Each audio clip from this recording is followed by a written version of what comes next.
What is going on, everyone? Welcome to the Investing Bros live show. Look at this new view of my background. I'm sitting down. You can see the Atlanta Braves and a headless. Oh my gosh, that's a headless Dwight right there. My bobblehead fell a couple of weeks ago when I was moving stuff around and decapitated my Dwight bobblehead. Rest in peace, Dwight. This Joe is not about Dwight, though, unfortunately, although some of you might want it to be. We're going to be talking about crypto, and the prices are dropping. Bitcoin back below 70,000, even as we are talking right now. It is flirting with that level, but down to 69,800. We are seeing a couple of signs. I don't want to jump to conclusions too soon, but you guys know we are on watch for that 30 to 40% pullback. That is historically normal for Bitcoin. We're on watch, and there's a couple of things coming into the equation that are looking like that could happen sooner rather than later, but we're going to discuss that and a lot more. We also have one of the greatest all-time quotes, I think, ever from our U.S. president here. We're going to be showing that just in a couple of minutes. But before we do, those of you who already subscribed, go ahead and smash that like button just because you're having fun and you know you're about to have a great time. Those of you who are new here, thank you for choosing the Investing Bros today. We're going to talk crypto. We're going to talk TA. We're going to talk news, everything you need to know to stay up to date on everything in the crypto world. But before we get there, I do have to introduce my co-host for the show, Mr. T Shroom from down there in Gainesville, Florida. T Shrooms, how you feeling today? Well, Tim, I feel like you almost never ask me that, so I gotta say, it would be different. Yeah, I appreciate you showing some interest in how I'm doing, and I'm being honest with you, I'm feeling better than I deserve. You know, we've got a really good quote of the day today. It's a little more interactive, multimedia. So let's go ahead and take a look, and let's take a listen. So now we have among the lowest inflation rates of any country in America, and we're still fighting to lower it even further. So now we have among the lowest inflation rates of any country in America, and we're still fighting to lower it even further. Listen, can you believe it, Tim? The lowest inflation rates of any country in America. Yeah, it's true. It's true. You know, devil's advocate to the devil's advocate, because obviously that's, I think we all knew what he meant. But technically speaking, is he talking about North America and South America? Because, you know, there are some countries in there. I don't think that's what he was referring to, but it's still going to go down as a great quote. Thank you, Joe Biden. You have served this country well with your humor and your speeches. It's been great. Hopefully, we don't have too much more of them, though. Is the hope. Before we go too much further, T-Shroom, any fun stories happening down there today? Anything you want to let the audience know about? There's a lot of bullish news out there, Tim, and it's obviously not translating onto the charts.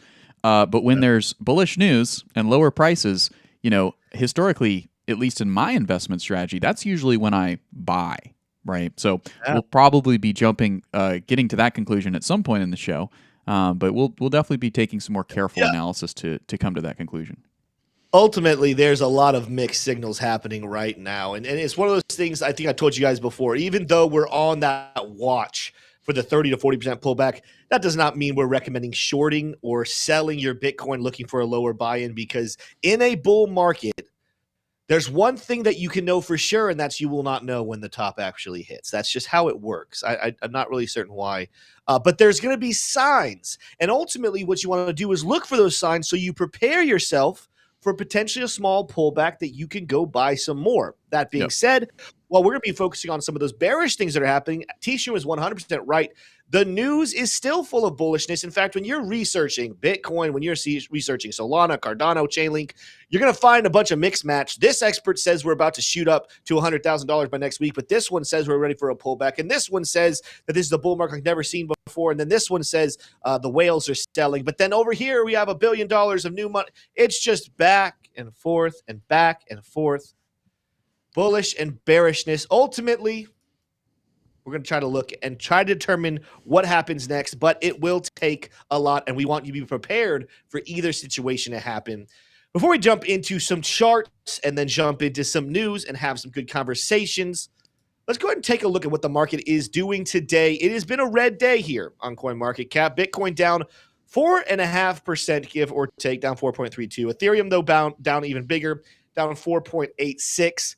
Ooh, Tether, depeg. Just kidding. I'm not going to say that because depegging is a thing. Going down to 99.99 cents is not depegging. It just happens sometimes with stable coins. BNB is down 1.36. Solana still up on the day because it started with such a nice push to the upside, getting up above 170. I did make a Solana video today. Make sure you go check it out after the video is over. I talk about the upside, but I also do address the downside movement here as well. So keep your eyes on what Solana could do. XRP is down here as well. Let's see if we have any big gainers, any big losers. As a whole, top 10, top 20, not seeing many. You move over here, the number one coin is the number 100 coin. Of course, we're looking at the top 100. Ox Protocol ZRX. I don't know what that is. T-Shroom, have you ever looked into this project? I've heard of it. And I had generally good vibes, but I have only done very surface level research on it. Yeah, well, it's up 29%, down 1% last hour. Then you get a couple of memes here. We got Dog with Hat, Pepe, and Bonk all in the top 5 here. 20% for Dog with Hat, 10% for Pepe, only 4% for Bonk, but memes having a little bit of a boost, but you're seeing the hourly chart, they're red. So they must have had it just like Solana, a great start to the day, but in the last couple of hours have been taking a little bit of a pullback. As a whole, though, we are sitting here on the watch and saying, do we potentially have a pullback coming? Now, as T-Shroom said, we're going to be getting into the news, and the news is probably more bullish than bearish. However, the charts today are looking a little more bearish than bullish. Let's start off by addressing that situation. As the title and thumbnail does suggest, there are 3 signs that I'm looking at on the charts right now that I'm worried about that potentially could signal the level that we've been talking about now for a while, the $48,000 level. That would be a revisit back down to the golden pocket that was temporarily resistance. And it wasn't just resistance. This was the level that we saw the biggest pullback in Bitcoin during this run, right? Like we've had a couple 10%, we had a 15%, but after we topped out here hitting that golden pocket, this is when we actually saw a 21% pullback on Bitcoin, the biggest pullback we have had since this run began back in September, October. Are we seeing the signs potentially happen again? Well, let's talk about the first sign that we are looking at that Bitcoin could be in trouble, and it's on the shorter time frames. I actually addressed this a little bit today, this morning when I was doing TA for the Discover Crypto live show, but it turns out rather than getting a little bit more bullish and touching 75 like I believed it could, we're actually breaking below this level right now. You might be asking, Tim, what are we looking at right here? Well, this is what we would call a rising wedge. A rising wedge is traditionally a bearish indicator. We have seen a couple of them in more recent history break to the upside, but in this case, we're not only bearish, we have now broken to the downside. Now, this itself is not going to bring us all the way back down to 48,000. In fact, if you were to just go to the breakout right here where we had this big, this is one of the, like probably the second or third biggest correction, about 14%. If you move this over to where we topped out, this would give us a price prediction of 63,100, right? But it gets the ball rolling in that negative aspect because this is just the first sign on the shorter time frames. Hey, we have a little bit of a problem coming in here. We're seeing a bearish indicator come to play. This is the first thing you should be looking at to say, could we get the ball rolling for the bears to take control? The second one, and this one, I'm going to use the charts to explain it, but it's not as much technical analysis as it is just kind of overall psychology of how markets move. Now, we talked about this before. Historically, Bitcoin has had this ability to double top and then move sideways and pull back right at the previous all-time high. Of course, we did reject for a couple of days. We spent probably 4 or 5 days below once touching that level, but now we have broken through, which has allowed for many, many people in the space to have confidence, even as T-Shroom said earlier, when you see bullish news and you see resistance get broken, the normal piece of advice you get is to keep buying. Well, guess what? Sometimes the traders, they look for these obstacles. They look for things like this to happen where there's a slight break in trend that brings in this overwhelming bullishness, and then they look to bring the prices back. You are going to see that some of our highest volume has been during this push, which, again, while it is good to see high volume, it was actually bearish volume, meaning there's a lot of sells happening right here. And when we go over here and we look at high block, let's refresh this page. I was looking at 88 earlier. We might take a look at 88 again if the community wants to look at that. But you can also see right here that on the 7-day now, we've come up very, very close to this liquidity. That's why I still think 75 could be in play potentially because we do have some liquidations up there. But we are seeing the perfect ability now to start taking a look at lower levels. In fact, when I come out here to the 1 month, let's go take a look at that.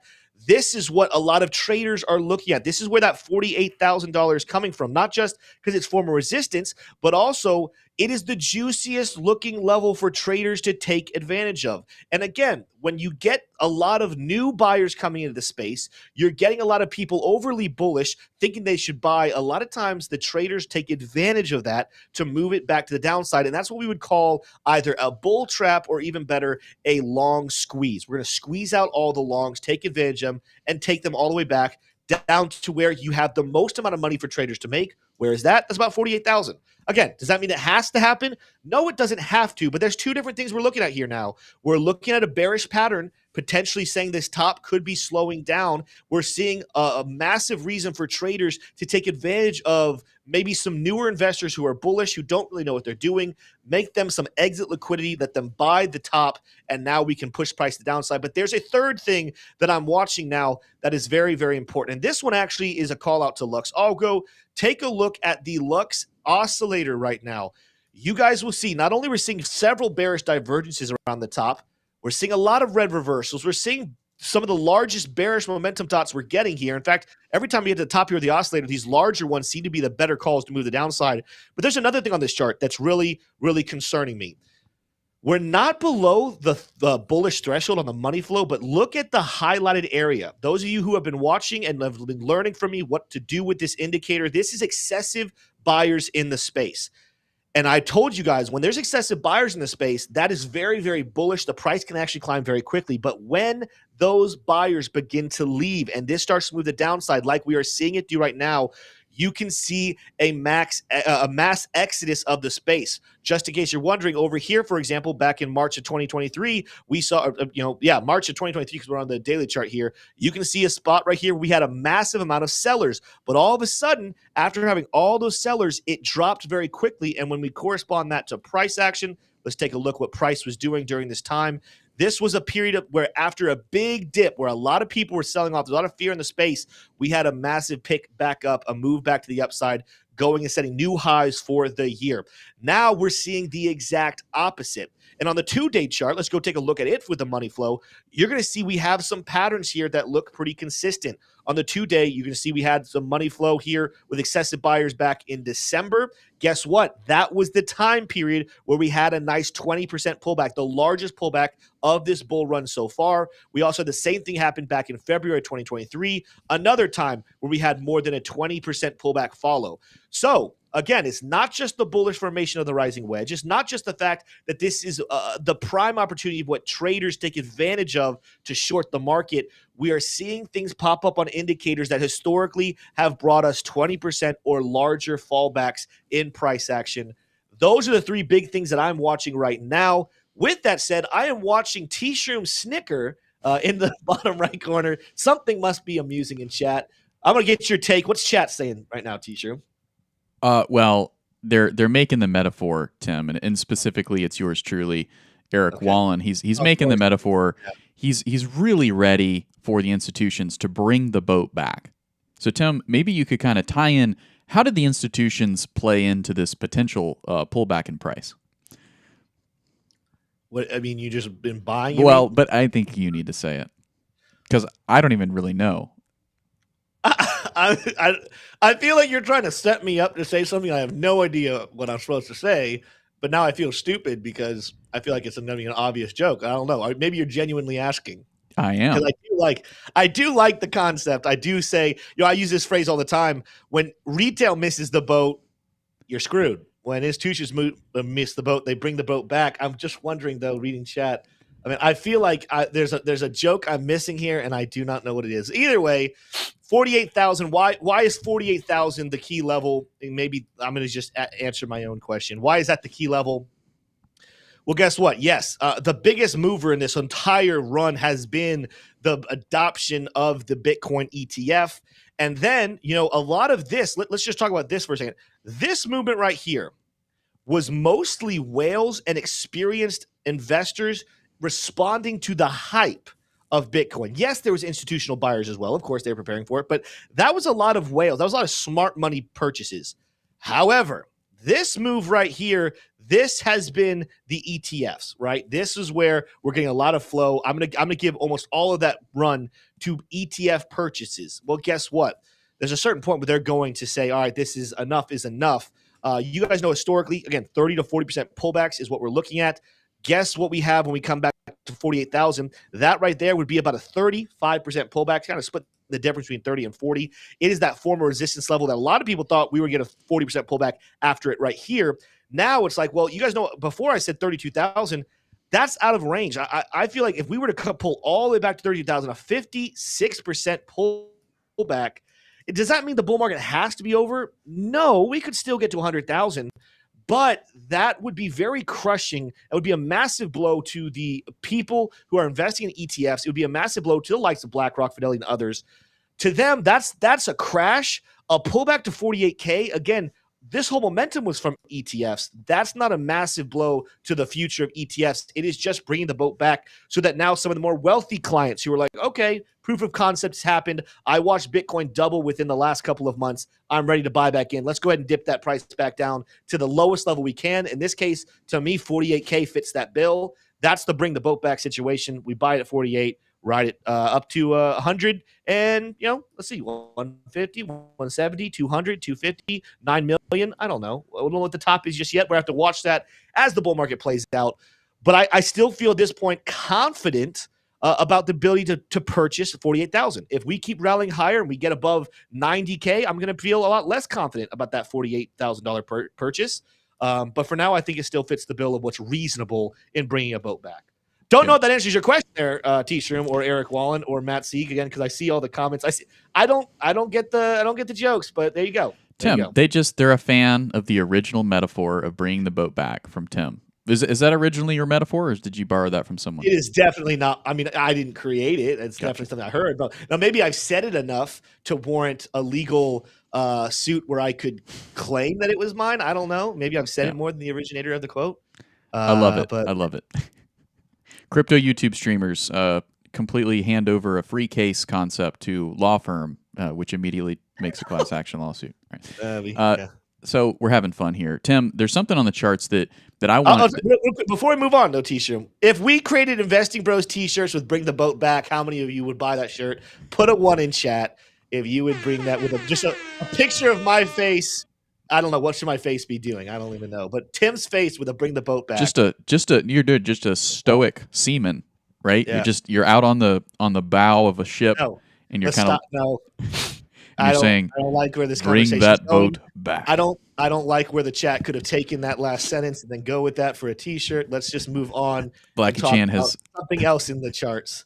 Blackie Chan put a 1 in chat in anticipation of someone asking a question, then saying put a 1 in chat.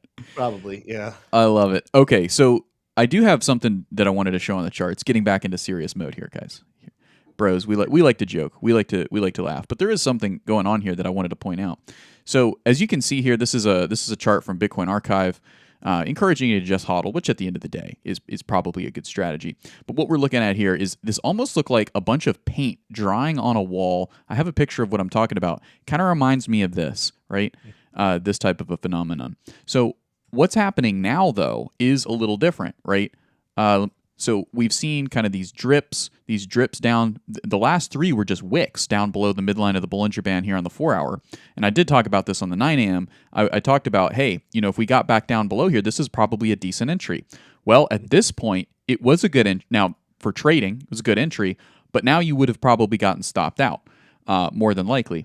And what you'll notice is that on the 4-hour, we are now breaking below a zone that we really have not gotten into, and that's below the bottom band of the Bollinger Band. Now, the Bollinger Bands really are there to signify volatility, increased volatility, and potential for an upcoming move. But what you'll notice here is that so it's not a level, is what I'm saying. The upper and lower are not really levels per se. The middle is a level, but these are just indicators.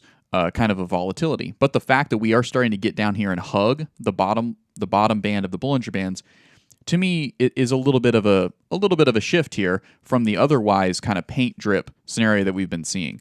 And illustrated best is we've got an entire candlestick close down to these levels that previously have only been wicked down to. And the wick back here only even wicked down to that midline of the Bollinger Band. It wasn't even the lower band. So that would have been the most bullish kind of pullback. So anyway, that's kind of my analysis. Obviously, is kind of inspired here by this nice graphic kind of illustrating the different shakeouts. And my guess is that at this point, we probably will see a bit more downside with this one. But we're going to get into the news here in just a second. You're going to see, like, there's just so many buyers that technically, Tim and I, we keep making these arguments. Like, look at the charts. The charts definitely seem kind of bearish historically. Like, there should have been some pullbacks here. And we're just not seeing them.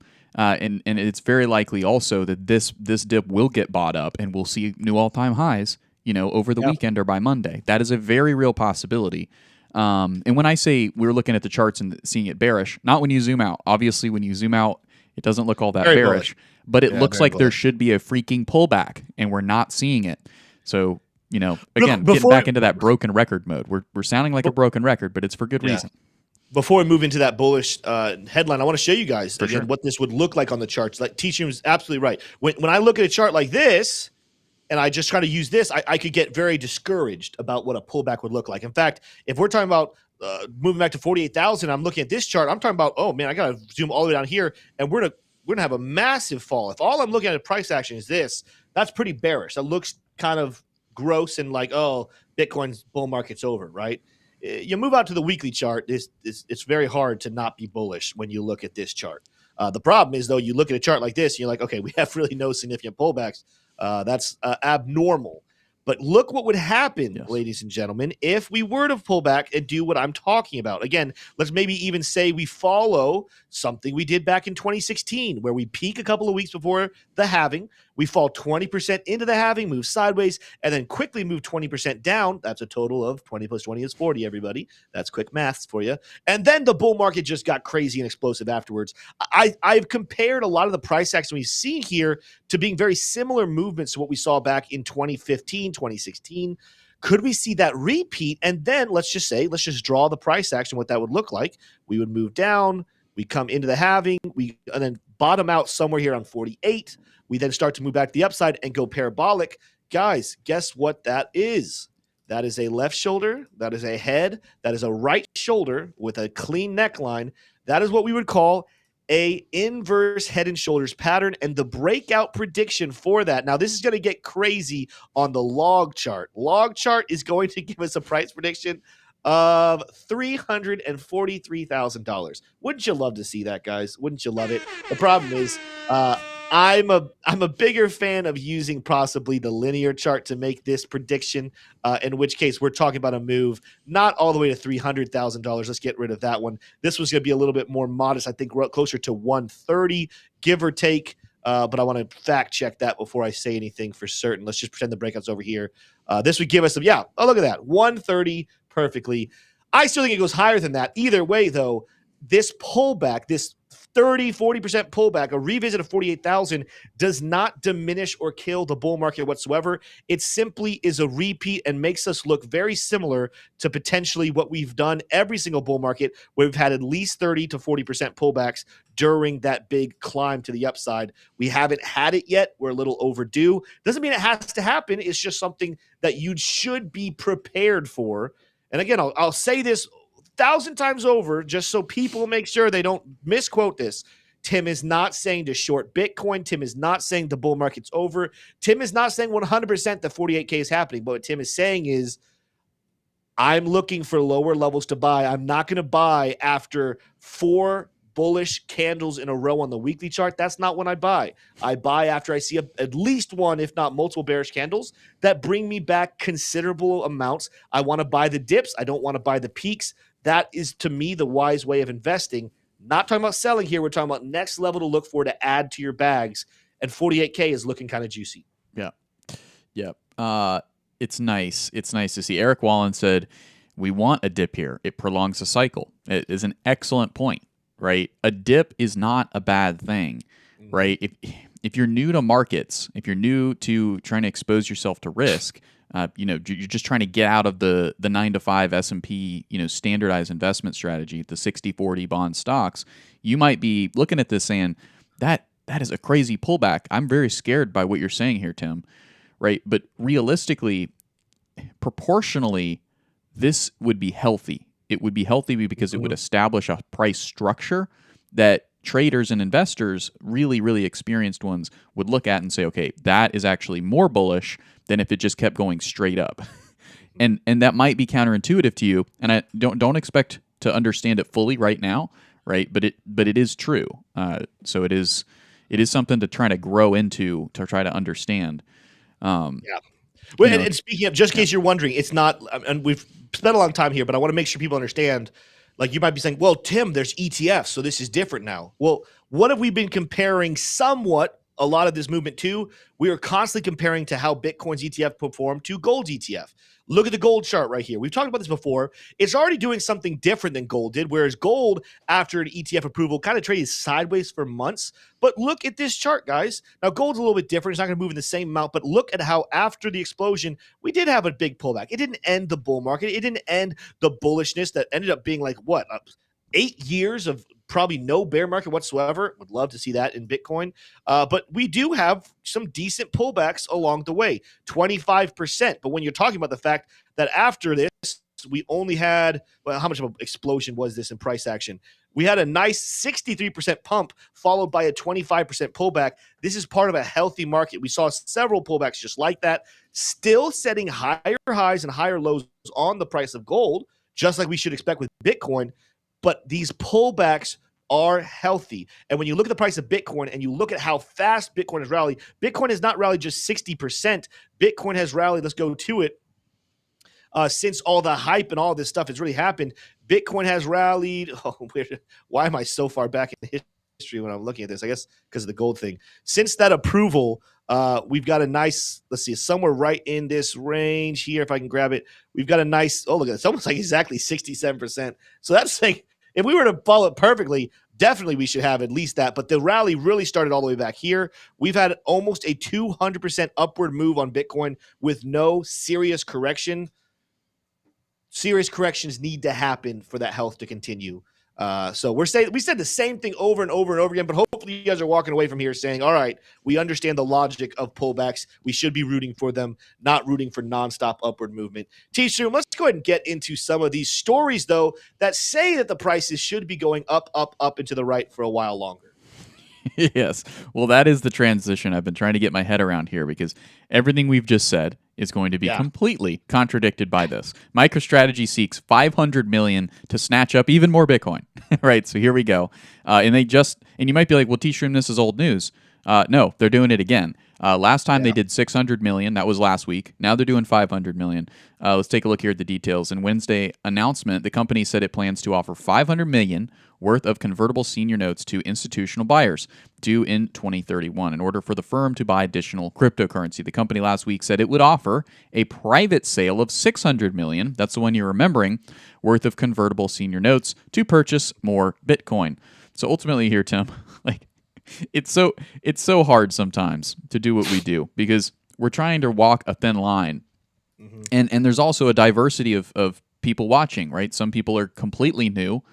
Some people are millionaires, and some people are scalp traders, and they're like, or they're in here just for the alts. We actually had a comment not too long ago. Let's see who it was, but they were saying, here it is. Tell us about some alts. Bitcoin is for the rich and early, which is an emerging opinion, an emerging narrative that's very interesting. I wonder how that one would play out if amplified to its full potential. But ultimately here, guys, is like, we're trying to ultimately help you mitigate risk, maintain emotional balance and peace, and also insert wisdom and help you all see that historically things have happened that you want to be aware of. And the conclusion really isn't to sell. The conclusion is to wait for those pullbacks, take advantage of them, and buy them, and also increase your understanding of why a pullback is good. Now, all of that kind of brought in... Go ahead. I want to address that comment real quickly because some people might even be wondering. Just so you guys know, Bitcoin It's absolutely right. The comment there is absolutely right. You are probably not going to be able to make millions of dollars with Bitcoin by only investing a couple $100s. To make millions in Bitcoin, you got to be investing hundreds of thousands. All right. So it is a rich man's game at this point. I advise you still to try to acquire it long term. If you can get your hands on one whole Bitcoin for the long term hold, you will set yourself up to be a part of the 0.1% in the world's wealth moving forward in the next 40, 50 years, right? But every single day, that ability to get a hold of one whole Bitcoin is getting harder and harder and harder for the normal and average person to do. But what you can do is use a lot of altcoins to get up there. So what's my point here? Why do we cover Bitcoin every single day if you can make more money in alts? Well, we can't talk about every single altcoin every single day, but what we can do is let you know where Papa crypto is going, or the gateway crypto. I don't know how YouTube feels if I say in other words there with gateway, but you get my point. Crypto follows Bitcoin. We've talked several times about the cycles of how money flows.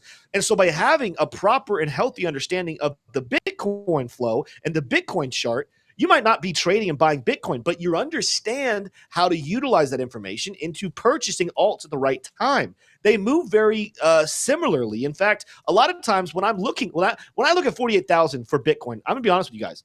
I'm not talking about purchasing more Bitcoin at 48,000. I'm talking about purchasing more Solana and more AVAX and more Caspa, and maybe looking for a couple of those smaller degen picks that I've been holding out on because they've been on these absolute tears.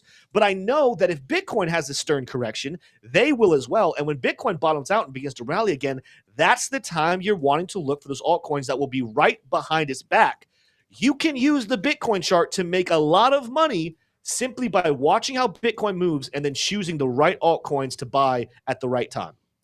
Yeah, absolutely. It's true. It's true. I think that's going to be an interesting narrative to evolve. Not probably immediately, but a lot of people are going to say, hey, what the heck? How come nobody told me about Bitcoin? So many normal people got really rich off of Bitcoin, but nobody told me about it. It's just the rich getting richer yet again. And it's crazy. I mean, I don't have an answer for that. It's going to be just interesting to kind of see how that plays out. But let's get into some more stories here. More bullish Bitcoin stories. Just in, the 9 new Bitcoin ETFs have overtaken Grayscale's GBTC for total assets. So GBTC rocking out at 28,207 Bitcoin held under management. And then the 9 ETFs have eclipsed that now. So that is a very significant movement, because GBTC for a long time was not just the biggest ETF, it was one of the biggest holders of Bitcoin in general. And that has a lot to do with kind of this counterintuitive move that you see here from MicroStrategy's leader, Michael Saylor, is that he is now kind of seen as in a bidding battle with BlackRock and Fidelity, as BlackRock and Fidelity and the rest of the 7 ETFs, including GBTC, are really, really pumping the gas here, as you can see. And it doesn't show any signs of stopping right now. So what do you think about this one here, Tim? I mean, this isn't going to be really significant in terms of our individual portfolios, but in the longer context, these ETFs, they're showing that they're showing up. They are breaking expectations. Yeah. I read this morning on the show that a lot of analysts were thinking that what Bitcoin has done what these ETFs have done in the first two and some change months, it was what they were thinking it was going to do in the whole year of 2024. Yeah, no, honestly, remember 70 to 75 was a very common. I honestly, we have to go back and watch the videos. I don't remember the exact number we gave for where we'd end up. I think we said a little closer to 100,000, but most people pegged 75K as the level to watch for the top of 2024. And the fact that we've accomplished just about that, I mean, we've pretty much gotten right to 74K, been rejected there. But we've done that not just before the middle of the year, not just before the end of quarter 2. We've done it before the halving, which is going to be probably the most bullish. I mean, the ETF was big, but you pair that with the halving event, the laws of supply and demand, that's going to be the most bullish thing about what happens in 2024. And we haven't even had the benefit of that. Now, you could make the factor that some people are buying early to try to prepare for it, and then you have a buy the rumor, sell the news. But again, even if we have that dip after the halving, it is a very temporary dip, because that's still, you have a cheaper Bitcoin and the halving event. people will be buying, and they'll be buying in bulk, just like what MicroStrategy is doing, just like what these ETFs are doing. And ultimately, guys, these ETFs are buying not because they're just wanting to continue to buy more Bitcoin. They have to follow the laws of what they have to do. And that means every single time they have a certain amount of volume of clients asking to purchase Bitcoin, they have to go buy Bitcoin to back those positions. So that's something that at a certain point, there will become a slowing. There's a curve to that. Less and less people. Every time the price goes up by $1, there's less people willing to purchase it for that much money. But again, after the halving happens, it's going to continue to skyrocket up to the upside, and that's where things are going to get really juicy. But ultimately, on this story, I want to make sure people understand about MicroStrategy. Yes, it's bullish in the sense of a lot of Bitcoin's about to be purchased. However, remember that more recently, Michael Saylor's been seen like a genius, and he buys and the price goes up, and so it's always a good investment. He's in massive profit right now. But people used to make fun of him and say that he always bought the tops. Why? Because he does not care whether price go up or down tomorrow. He doesn't care about what it does the next week. He doesn't care. Honestly, guys, he wouldn't care if Bitcoin fell to $3,000 and stayed there for 6 years and then decided to rally. He is looking at the long-term patterns of Bitcoin, and ultimately, he will buy tops. Why? Because he'll buy any Bitcoin he can get his hands on. He does not care about the price. He sees the future. He's thinking about the price of Bitcoin being at $2 million, $3 million, $10 million. So to him, $70,000 to buy 500 million worth of Bitcoin is a steal. He just made himself a multi-billionaire in that purchase alone. That is a very bullish thing, but it does not mean price has to go up. In fact, we've seen historically sometimes he buys tops and the price ends up coming to the downside. Absolutely. You know, it's a little wild, but it doesn't stop there, Tim. The bullish news does not stop there. Another Bitcoin archive tweet here just in. Wealth advisor platform Certa just approved a Bitcoin ETF to be offered to clients. Now, T-Stream, I've never heard of Certa. I'm not in the wealth advisor world, right? Cetera? Well, have you heard of Cetera? Mm-hmm. Certa, Cetera. Either way, it has a 475 billion AUM, assets under management, administration, and 190 billion in assets under management. Okay, I read that wrong, but they've got a lot of money, and there's a possibility now that a percentage of that is not a 0% is going to be allocated into Bitcoin. Otherwise, they wouldn't have tried to get approved, much less got approved, right? So it's very bullish yet again, and it doesn't show any signs of stopping. Now, this one not necessarily too bullish for Bitcoin, but it's a big story in the news, I'd say. El Salvador removes income taxes for money from abroad. So foreign direct investment looks like it's going to be completely tax-free. I don't know how crazy this is, but prior to the reform, incomes equal or greater to $150,000 had to pay a rate of 30% at the time of entry into the country. So that is really, I don't know that that's ever been done in a country, and I don't know exactly why they would do this, but obviously they're very confident in one of the biggest investments they've made, which is making Bitcoin legal tender, right? They see Bitcoin going quite a bit higher here. They're already well in the profit, multiple millions of dollars in profit, hundreds of millions, I believe. And so they're saying here, look, we want to encourage more innovators, more entrepreneurs, more really rich people to come and do business with us. It doesn't seem like this would be something that necessarily incentivizes people to move there. It's more that you can have a business there that earns an income from a non-domestic source, right? Mm-hmm. So that's so interesting and very specific. But anyway, Nayib Bukele, he's an innovator, and he's essentially running a startup country, right? He's like, you know, he didn't survey the field and be like, okay, what country should I go try to be president? He's from there, right? He's Salvadorian, but he was like, you know, this country is pretty much on the bottom of the totem pole in a lot of different global rankings. Why don't we just, think of it, start from scratch, throw all the criminals in jail, caution to the wind, move fast and break things. He might as well be Mark Zuckerberg in 2002 with Facebook, right? That's how he's treating El Salvador. And so far, it's working out really, really well for him. Another thing that's been working out well is the Ethereum upgrade. Ethereum, as you all know, Ethereum L2's median transaction fees declined as much as 99% post-Dankun upgrade. Now, don't roll your eyes. We'll get through this quick. You may not care at all, but this was a pretty big deal. And what I have highlighted here, hopefully it didn't go away. Looks like it's gone away, but it's all in the headline there. 99% of fees have been reduced. So we can expect once the market kind of shakes out of this weird little bearish moment that we're in here for the top 200 coins, we should expect those L2s for Ethereum to do pretty well. I think that there should be some movements higher for names like OP, Optimism, Arbitrum, and Matic, Loopring, and others. So that'll be something that we're definitely tracking. But Dane Kuhn, it was implemented smooth, it was implemented on time, and it is proving to do exactly what it was supposed to do, which is make Ethereum cheaper. What that means for other layer ones is going to be really interesting. I'll put a poll in chat because sometimes, we talk about Ethereum often. Sometimes it seems like our community doesn't like Ethereum.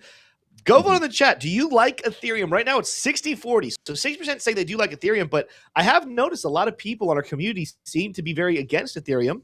And I've heard arguments that I feel like are decent. I've heard others that I think are stretching a little bit. But vote on the poll. Let me know in chat why you like it, why you don't like it.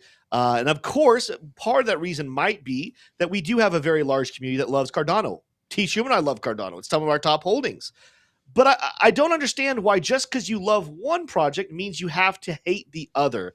Ultimately, you can like one better than the other, but you also can't deny facts. You can't deny relationships. You can't deny details. Ethereum, whether we like it or not, is going to have a good bull market. So I'm curious what you guys think, why you don't like it, those of you who don't like it, why some of you who like it, why do you like it? Again, we're going to try to cover Ethereum more on the channel, but I just found it interesting. It seems like people seem to, like T-Shirt, you kind of preface that way. You might not care. It's like, well, why don't we care about Ethereum? That is important. It's the number 2 altcoin of them all. And ultimately, I'm kind of sitting here saying the better I see Bitcoin and Ethereum do, the better the altcoins behind it can come. That money's going to continue to trickle and trickle and trickle and trickle. And I don't know why we have to be so tribal at times and say, if I love this coin, I have to hate the other. And we don't have to work that way. We can love them all. Absolutely. Well, I think that's a good transition to our factoid of the day. Let's go ahead and get into that now. The factoid of the day is brought to you by decrypted.tax. Head on over to decrypted.tax. It looks like they've updated their website. So they've gotten some new designs here. Still the same tax pros. Head on over to decrypted.tax to engage with the best tax for crypto that you can find. Tim and I both trust them with our taxes, both professionally and personally. So head on over there. Edward Michael Bear Grylls, survival expert and adventurer, was a member of which branch of the British military? For those of you who don't know what I'm talking about, there's this man right here. He had a television show. I can't remember what show it was on. Probably Discovery or something like that. Royal Army, Royal Air Force, Royal Navy, or Royal Space Force. What branch of the military was he in, Tim? Not Space Force. Did you watch this show? I've watched the show before, but I'm trying to remember. I don't think it's B either. So I'm gonna rule out B and D. I'm gonna say it's between A and C.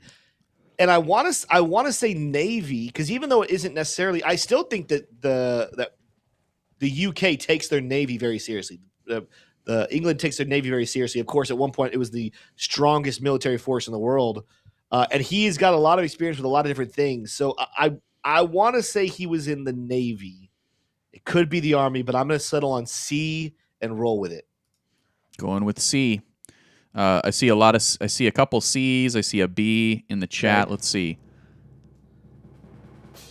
It's A. There you go. There he is. Bear Grylls. He's in the British Army, part of his military career. So he got up all the way up to trooper, which I have no idea what that would equate to in the American military. But probably pretty good. Sounds good. He sounds like a trooper, you know? That's like more Australian. I disagree. That was perfect. Everybody drop a 1 in chat if you thought that was a perfect British accent. I'm seeing a lot of people in chat giving their answers about Ethereum. Thank you for the feedback. Love it. Yeah. Love when you guys are interacting, giving us feedback. But the overwhelming thought about Ethereum is just the gas fee problems. And we actually addressed this a little bit ago. Yeah, the gas fees suck. Dan Kuhn is going to help with those a little, but ultimately, layer 2s, everybody. Layer 2s. You can use Ethereum and layer 2s and avoid some gas fees. Also, one of the positives, everyone likes to talk about how the gas fees are hard, but one of the positives of gas fees being so high is it stops junk projects from building on it. We actually talked about that might be one of the reasons why Ethereum goes up. And ultimately, guys, I'm not going in. Some of you guys are actually probably going in and messing around inside the ecosystem. So you've been affected by the gas fees more. Maybe you're trying to buy Ethereum meme coins. Maybe you're trying to make your own smart contracts, yada, yada, yada. Yeah, I'm not going to try to argue with you there. Yeah, the gas fees suck. But for holding Ethereum, I love holding my Ethereum. I love watching the price go up. And ultimately, as the institutional bull market continues to kick off, the institutions love Ethereum. Why? They actually love that those gas fees are high because they're playing with millions of dollars, not $20 here. They're not going to spend $90 on a gas fee to spend $50. They're going to spend $150 on a gas fee to send $1 million, right? So it actually it's a barrier to some scam projects to not get in there. Whereas as much as I love the Cardanos of the world, as much as I love some of the cheaper layer ones, you're going to find more scam projects and ecosystems built there just because it's so cheap. There's no risk whatsoever. So one man's garbage is another man's gold, I guess. I don't know in this case. Like one man's garbage is wealth. The rich like it. And so for that reason, I like holding my ETH because as the institutions and the whales continue to accumulate more of it and build on it, because it is an easy ecosystem to build on, the price of Ethereum goes up, my investment goes up. That's the reason I like Ethereum. So just in case you guys are wondering, maybe if you want to build something, go build on something cheaper. You'll go use Solana or Cardano or something else. But investing in Ethereum, I would caution you against not investing in Ethereum simply because you don't like the gas fees. That will not affect the price of Ethereum from going to the upside.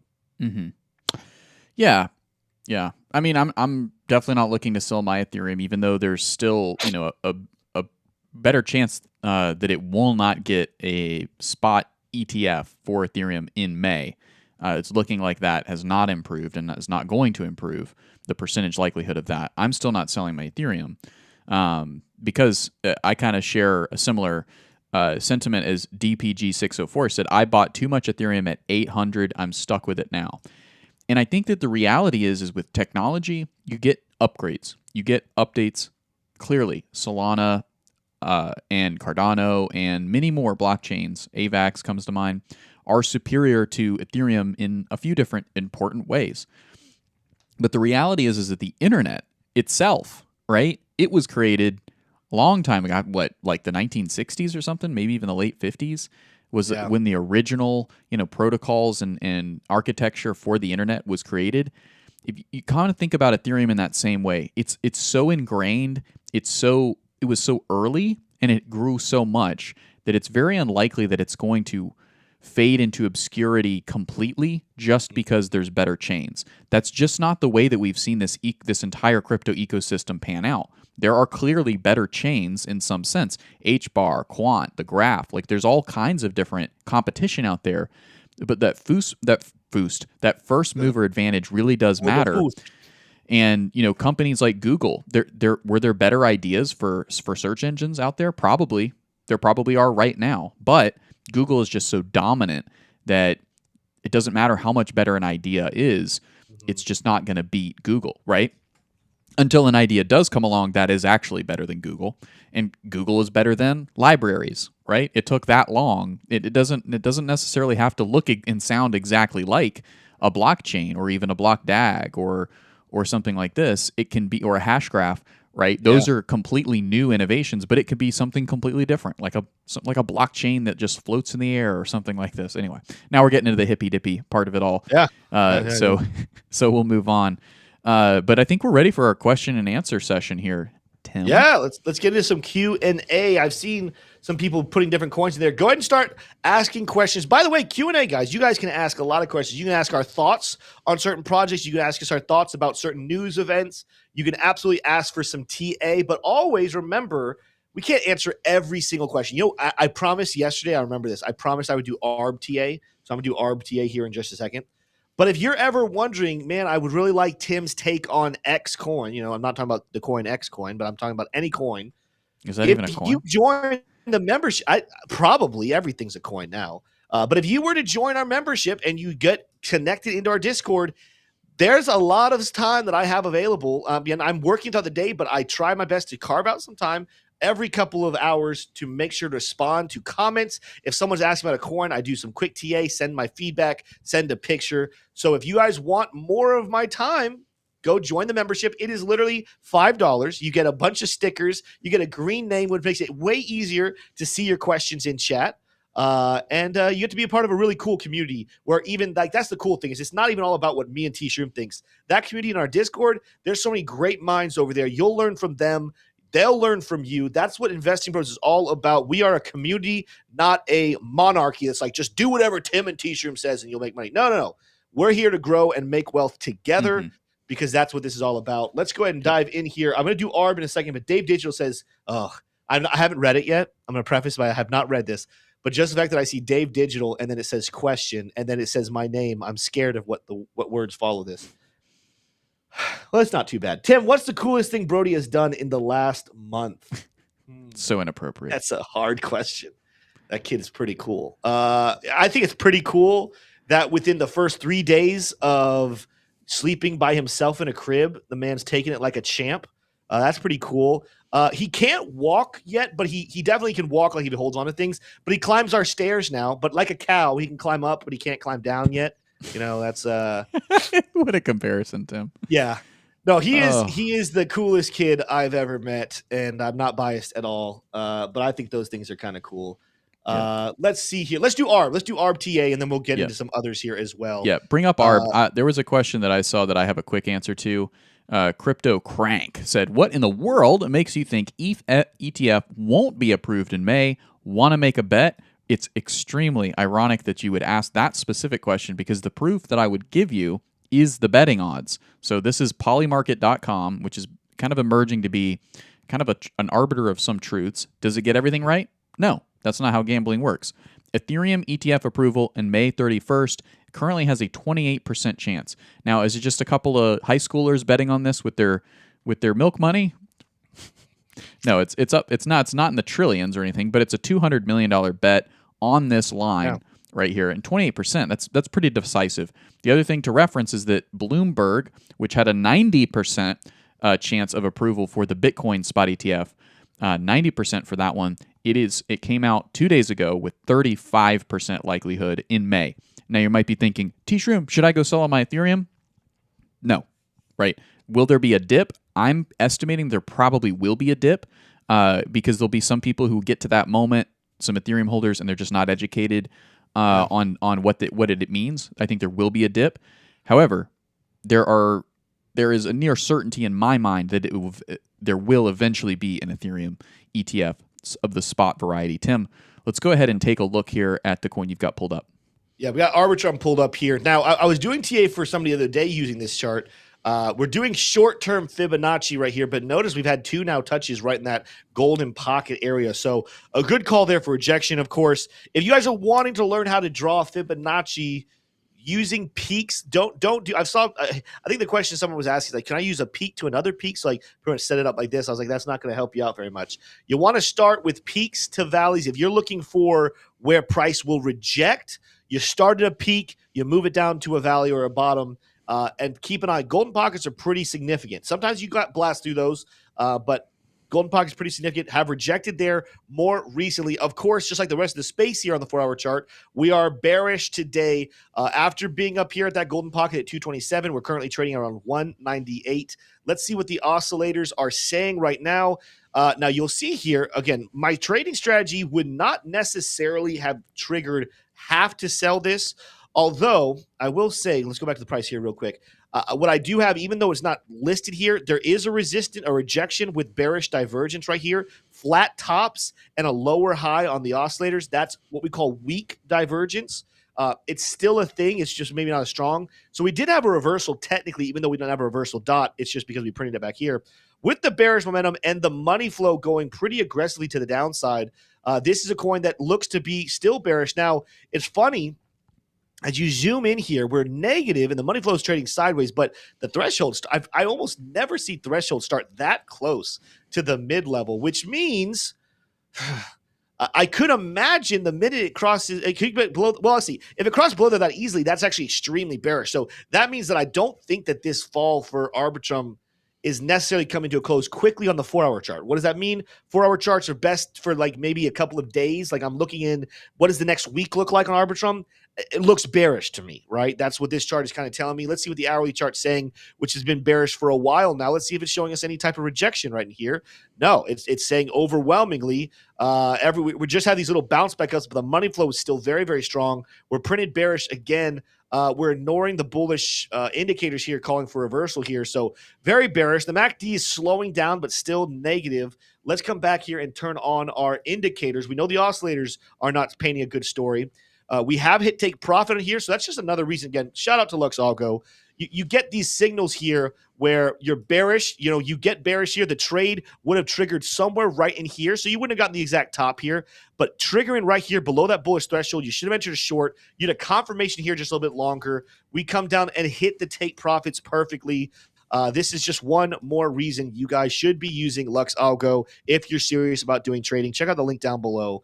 But yeah, we're seeing it take profit. We are seeing it hit the green band. So we're seeing maybe potentially a little bit of hope. Don't be surprised to see potentially riding, but under an extremely bearish situation, you could just see it ride this green wave. So you don't want to just take one indicator and say, oh, that's it, we're good to go. You want to find confirmation. So while the oscillators remain bearish, let's see if those oscillators turn around here on the 1-hour chart. But let's also go to the 4-hour chart where you see there's still room to go. Not only is the lowest take profit at 190, you're going to have to dip down closer to 182 to get securely into your green support band. At this point, we're losing. We've had a candle close below this 4-hour 155. That's pretty significant in my book. The last time we did that, we did get down deep into the green band. So I think that we're going to see potentially the next couple of days be bearish here on Arbitrum. Look for potential buying spots coming in somewhere a little bit above that 180, maybe pushing towards 190 if you don't want to miss out and you're okay with being in the red for a little bit. Ultimately, long term, we're still talking about up to the right for Arbitrum. It's a coin that I think is going to have a good bull market, but it is not necessarily bullish for the next couple of days. Good question. Let's see what else do we have here in chat. Yeah, we got a lot. Got a lot of interesting stuff here. Floki is a coin that's being a couple of Flokies, yeah. Yeah. Jesse Simmons, I don't know if this is true, so I'm going to Google it, but tomorrow the Floki campaign on Times Square starts. That's pretty good alpha, if that's true. I have no idea. Yeah, I have no idea either. So I'm going to look into that. But there's a lot of I'll do that while you're doing the TA on it. But then there was a comment here, KYK13 said real estate coin proppy. Guys, be careful with the real estate coins.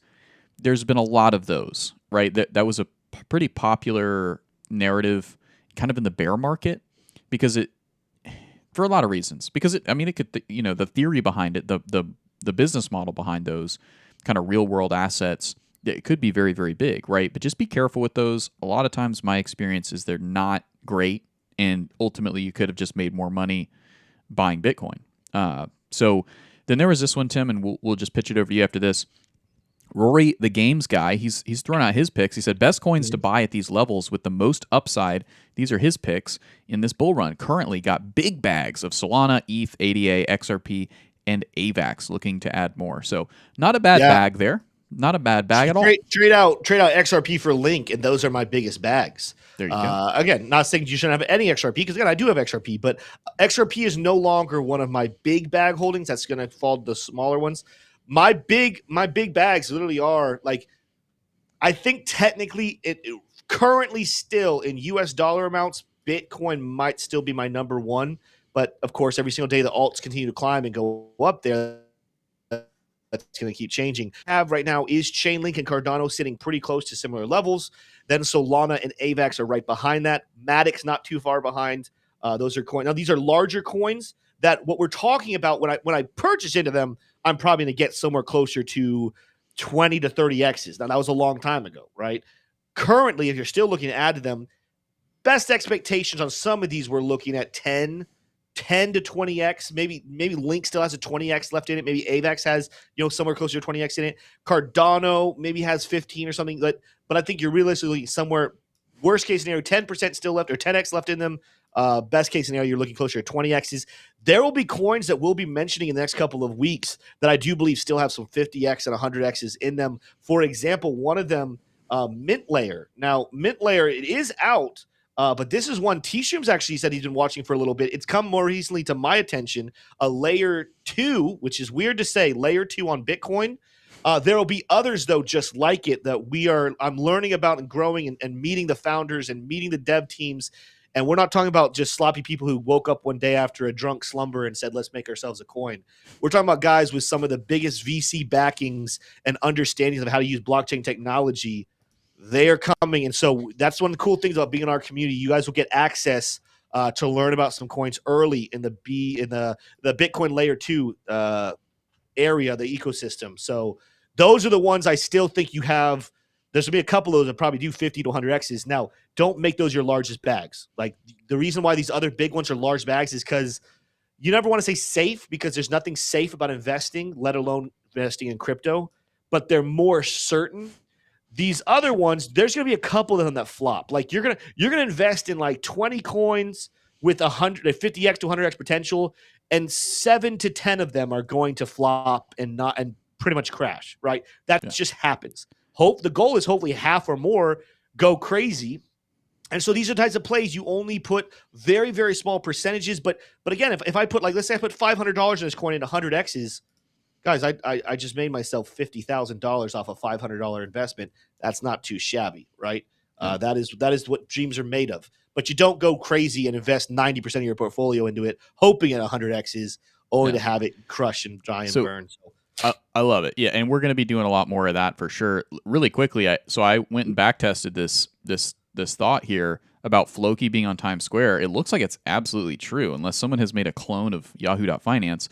Massive Floki advertisement to light up Times Square for 3 months, and it is indeed tomorrow from March 15th. And advertising for Floki will be playing continuously on mammoth HD LED screens. Now, Tim. So that's bullish. That's crazy. Yeah. That's going to be very, very bullish. Is it priced in? Is it priced in is a question, because largely my guess is that the Floki community has been promoting this occurrence for a while. But again, I think that Floki probably sees upside from this campaign. Now, Tim, you and I, we were both at Times Square was it last year? A year and some change ago. It's been probably like 16 months. Yeah. Now let's say I'm gonna ask you a question. We'll go look at the charts. You're a 40-year-old.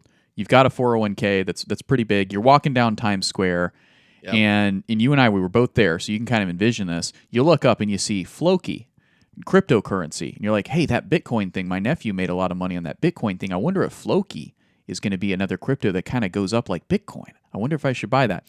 Is that convincing to you? I'm not a 40-year-old man walking down New York, and it's not convincing to me. So I would imagine. I don't know. I mean, it depends on how that person's feeling frisky that day.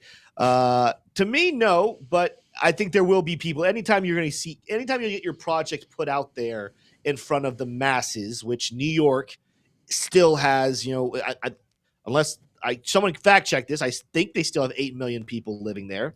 Not all 8 million of them walk down Broadway every single day, but a good portion of them do. That's going to be bullish, I think, for the likes of Floki, even if it isn't at first. Like, just the acknowledgement, like the timing of this. We're looking at markets. Bitcoin is bouncing a little bit right now, but Bitcoin, the last couple of minutes, flashed. This is Floki, by the way. So it was below 69,000 here a couple of minutes ago. It's bounced back up, but we're watching markets kind of make this little dip. There's a chance that Floki is topping out. Let's look at the chart right here. But I think the acknowledgement should be long-term, just the same way Doge and Sheeb and all these other meme coins historically have had these ups and downs, but they make it because of the massive marketing. Floki could be in that same boat. Now, I'll tell you right now, before I go too far, I want to preface this by saying, I said this yesterday, this is a newer coin and it's a meme coin, right? News like what happened starting tomorrow could make this price go crazy high, or it could be the exit liquidity that all the people that have made a lot of money. I mean, if you bought back here in September, then you potentially, if you're still holding, are up 1,600%, and there's about to be millions of people who are about to see this who are going to come in and buy. So the exit liquidity is nice there. You might see that kind of happen. But at the same time, this coin's not very old, so there's only so much that TA can really tell us here. But what I will tell you is this coin has been living overextended since back here early in March. So we've now been about 2 weeks of being above, not at, but above this red resistance, according to ALGO. Now, everything's climbing here very fast. The smart trail is climbing very fast. But you can see here, we're just really, really extended. And yes, we had a little bit of a pullback back here in the third, but we're doing it again. We're rounding off, and we're setting a little bit of a lower high right there. So that's the first sign I'm looking at that isn't necessarily the greatest. Money flow is on its way down, not below the bull threshold, though. So this is not my trigger to enter a sell. Also, even though we had excessive buyers come in, they started to dwindle. You can see it's slowly rounding, meaning maybe our excessive buyers coming back in. I want to see that drop off happen very quickly. But we do have our reversals. We do have the bearish momentum. The money flow is heading down. If I see this cross below that bearish threshold, that's my signal, according to ALGO, to enter a short on Floki. And there's a lot of reasons to expect a short could be a good investment opportunity. MACD is slowing down, is slowly but surely here on the daily chart, rounding over. We've been living 100% overbought. So as a whole, that's what you're kind of looking at there. Let's see shorter time, but let's go to the 4-hour chart and look for maybe a good target. I mean, you could look right here, massive order block right there on the 4-hour chart at 3 zeros and then 1-1. That's a good looking spot potentially if you take some profit and look for a re-entry. Because again, the advertisement of it, even if it comes with a dip, it'll still bring massive exposure. And so when price, if people are seeing it at 0.0002 or 0.0002, and then they see it at 0.0001, we're talking about a massive fall in price. That's like a dream come true if they're convinced they want to buy it and make a lot of money. I just think that potentially it's a little overexposed, and this news could be a sell the news event, not a let's pump it even more. That's exactly what Soft Shell A said. Maybe yeah. a sell the news event. And that does kind of make sense to me, but the important bit of information you'd want to know is like how long has the Floki community known about this and been promoting this? Because if it's long, if it's like a month, right, then it probably is priced in at this point, and it is a sell the news. But right, if it's just been released, that's at least some logic and reasoning you can apply to this. But look, in the world of meme coins, right, this campaign may be kind of coming along with a big whale purchase, right, for manipulation. Wait, T-Shroom, meme coins get manipulated by whales? Yes. When you are playing in the meme world, you are playing in a casino with people who know how to count cards by 10x. They're 10x more intelligent than you, and they have bots that are doing that all day. Now, do people not make any money in meme coins? No. Yeah. People get rich in meme coins all the time. People make sustainable incomes in meme coins. Very few people make sustainable incomes, I'll say, but it's a casino, right? It's a casino that's like right alongside a revolutionary industry, which is crypto. And it's cool. I hold to. I don't completely abstain from the meme scene, but looking at this story, my first thought isn't, "Ooh, I need to get involved in that." My first story is like, "Oh, that's an interesting marketing strategy," right? I'm not thinking about this as a real opportunity for me. Yeah, makes sense. Got a good question here from Parish Parsa. Any suggestions for someone who's been sidelined this entire run? Wait till Q2 to buy in, or question mark? Now, I start off here, Parish, by saying we're not financial advisors. We are not here to give financial advice. More likely, I want you to take away from this, not definitely buy or sell, or not even necessarily you have to choose these levels. We are still in what I would perceive as good DCA territory, right? I don't think we're toward the top. I still think Bitcoin at least has a 2x in it from here, if not a little bit more than that. I think a lot of cryptos, like I think I just mentioned, I still think there's some cryptos we're looking at still 10 to 20x's, and they're large cap coins. That being said, of course, after massive pumps, it can perceive itself as foolish to buy, but with not having any exposure whatsoever, let's say I was the person coming in. I don't have no exposure to crypto, but I really wanted to, and I missed out on this opportunity. And let's say I had $10,000 to invest into crypto. Am I investing $10,000 today? Probably not. But am I beginning the trickle effect? Probably. Am I seeing a healthy DCA strategy? Probably. Why? Because logic says we should have had a big pullback back at 40,000, and then 50,000, and then 60,000, and now we've hit 70,000. And logic still says, and there might be some more evidence to say we should have a pullback, possibly to 48K, like what we talked about earlier. But there's no guarantee in that. And you want to make sure you have some exposure. if you're serious about crypto and believe in its long term, at least this bull market, if not even longer than that, you want to be exposed to these levels because realistically, I think there's a decent chance, at least for Bitcoin and a couple of those large altcoins, the prices we see today, after we go to what eventually becomes the top of the bull market, we might never see these prices ever again. The bear markets might not bring us back down to these levels. They could on some of the altcoins, but at Bitcoin, there's a very real chance with the massive institutional adoption, Ethereum as well, and Chainlink and Solana and others that are going to have some big players in the institutional game vying for them. They're going to have some big bull runs and possibly never come back to these levels, right? Yeah. So you want to begin exposing yourself to it. I can't tell you, should you put $1,000 in right now or $100? Create a strategy that you're going to say, I think the real opportunity is probably the next 2 months, that you could see a dip within the next 2 months and then the rally start. Kind of spread that out and create a system. Is it a certain amount per day? Is it a certain amount per week? Is it a certain amount every 2 weeks? But create a DCA strategy to get that 10,000 allocated within the next 10 months. Next 2 months. And then continue to try DCA until you feel like, you know what, it's time to start DCAing out or hold for a second and wait for a little bit more just so I can take some profit. Or you DCA 5,000 over the next 2 months, and then 5,000, and then the other 5,000 over the next 12 months or something like that. Maybe not that long. Maybe the next 5 months. So get creative. Think about it strategically. Do not invest more than you can afford to lose. Right now, it feels like Bitcoin's indestructible. And from a technical standpoint, I believe that it is indestructible. But from a price standpoint, we have seen 40% pullbacks in the past. And we are not afraid to say that. We're going to hammer that home here in the Investing Bros, right? Especially for people who are saying that they're unexposed to crypto. Get exposed to crypto. Get off zero Bitcoin. Get some Bitcoin. But do not be under any delusion that if you put all of your life savings into this, that you're going to become rich or that's secure. That is a bad decision, right? No matter who you are, it doesn't matter who you are. You have to be very, very careful. Now, you're probably asking the question too, as we're wrapping up here. Well, if I don't want to buy Bitcoin, what are the coins, to buy that are going to be like Bitcoin? That is the question that everyone wants to know in crypto. That is what a market is. It's a constant disagreement and agreement, tug and war over what is going to be best. Right now, what is the best stock? NVIDIA. Everybody loves it. There's a market consensus. Right? What is the best crypto? Bitcoin. There's a market consensus. That's what we're trying to figure out day in and day out. Some possible answers: Chainlink, Ethereum, Cardano, Solana. Right? There's a lot of AVAX. There's a lot of answers to that question. And really, the best person to make that decision is you for your own finances. Good answer there, T. Sherm. We're going to go ahead and wrap it up for today. Thank you to every single one of you who chose to be here. We got up above I think at one point I saw 390 here in the concurrent. Yeah. If you are not subscribed to the channel, make sure you do it. Again, we just crossed 9,000, a couple of days ago, 2 days ago. And now we are already close to 500 subscribers away. By the time this video is over, we'll probably be within a couple of 400 and some change of getting 10,000. Be one of the first 10,000 subscribers here for the Investing Bros.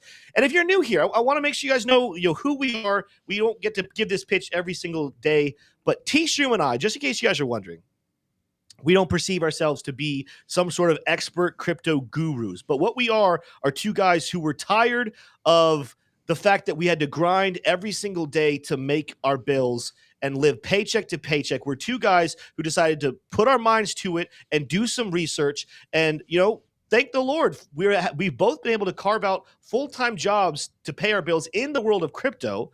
But at the same time, we have a long way to go, and we have a long life ahead of us, and a lot of you do as well. And so when you watch us, don't come to us thinking, man, these guys know everything. I'm just going to learn everything. No, come thinking these are guys just like me who are trying to better themselves every single day by grinding and working, and they're trying their very hardest to get the most accurate information.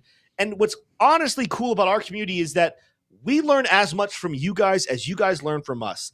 Like, this is one of those communities that we need you to be a part of it so that we can get better, and you guys need us. We need to all work on this together. That's what IB is all about. Join, even if you don't join the membership, just join our Discord, come hang out with us, watch our stuff every single day. We'll teach you guys something. You guys will teach us things. And at the end of this bull market, we will all make a lot of money and change this world for the better once and for all. If that's something you guys are about, you found the right channel. Hit that subscribe button. With that said, we love you guys. We'll see you tomorrow. Have a fantastic day.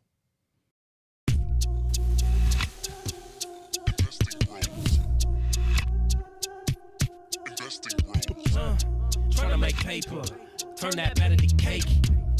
Money like Lego, connect the dots that bank. We are investing bros.